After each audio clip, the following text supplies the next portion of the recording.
Good morning everyone! So for today's video ay magluluto po si Mrs. ng igado. Igado, yan. So may atay tayo, yan, atay. Yan, nagtutuluan daw.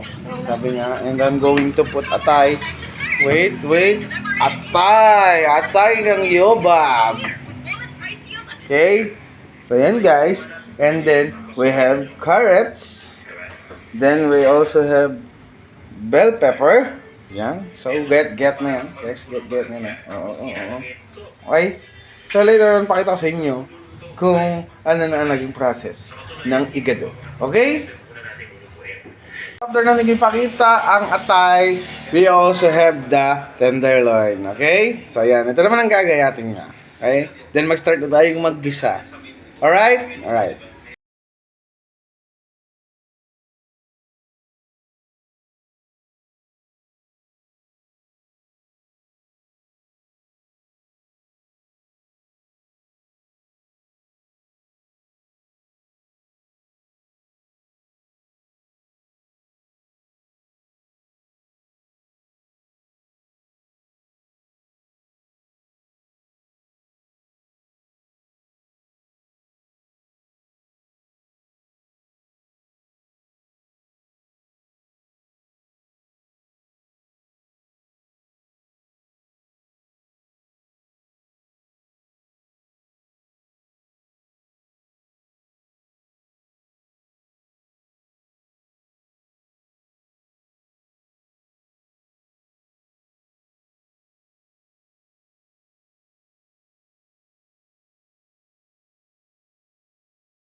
O yan, kumukulo na.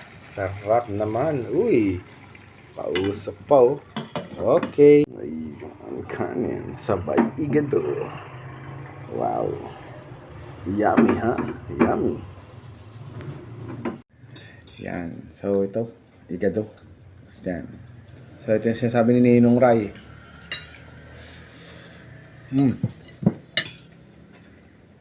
The perfect bite.